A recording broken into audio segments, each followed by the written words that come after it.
welcome to my channel. I have for several years now studied archaeology, and my interest really is early man, and I keep finding new data and it goes back actually our ancestors, which is not necessarily early man, but our ancestors go back actually even to 50 million years, and then they found more developed species 37 million years, 37 in Myanmar and 45 million years in China. But those were still not hominins, which means actually early man. Upright, walking on two legs, and all that. I have found a lot of data, and one of the main one of the best sources I have found is the A.P. Derevienko, who's the director of the Institute of Archaeology and Ethnography in Novosibirsk.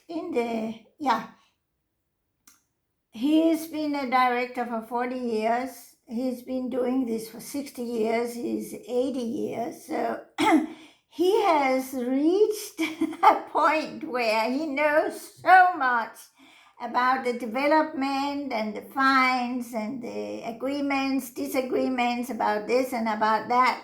And he can afford, because he knows so much, he doesn't lose face. Where he can afford to say, I don't know, or there are many, we don't really know, there are so many theories that are, actually I think there are as many theories as there are archaeologists. So one of the things that I actually, these last days, I found something very, very interesting. And I went over it back and forth for several days. And then, I think it was last night, I had been going over it again and again and again. And I went to bed and I couldn't sleep and I got up again. And you know what? I found what I was missing, and I found it in Derevienko's one of his, he's written 6 volume about, let me see what it says here, 3 global human migrations in Eurasia. So volume 1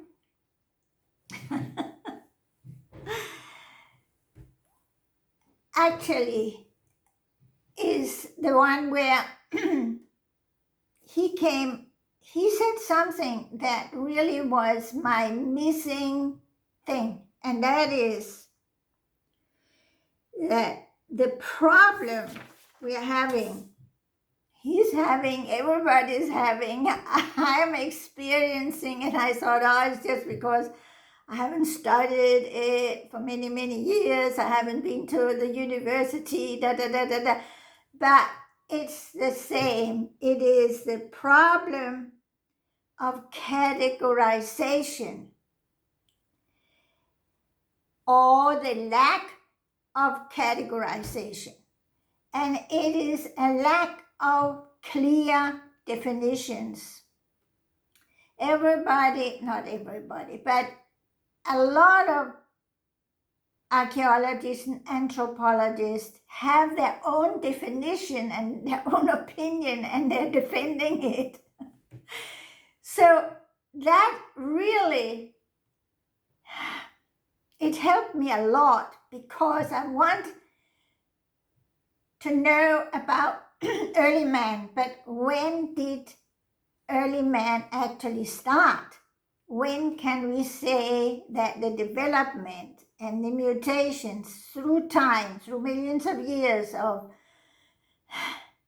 these early ancestors and growing up to be apes and, all that, when can we say when can we say that we are actually talking about hominin, that is a primate on two legs, walking upright, not hanging in the trees and so on. Well, sometimes they did from time to time, depending. But so he also says, and that helps because it's very confusing. He says, man's evolution is not linear. It goes this way and that way and this way, and sometimes it goes back, and then, like we do have in certain places, man who walks upright, and then because the climate changes and becomes more like a place with trees, he sometimes then actually develops the ability to move around in the trees again, swinging. So it's like back and forth, a little bit to the side. It's down to mutations. And this is my way of explaining it. It's down to mutations. And which mutation is the most survival for that place, that climate, the food that is available, and so on. So that helped me a lot. And now Derivienko comes up with a lot of data about how it looks like the first Homo developed in Africa.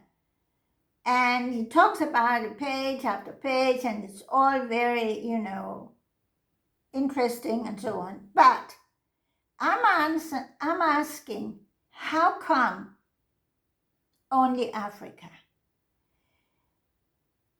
Why not also in South America? Why not in Asia? The climate in southern China was similar to Africa. And the same with South America in certain places.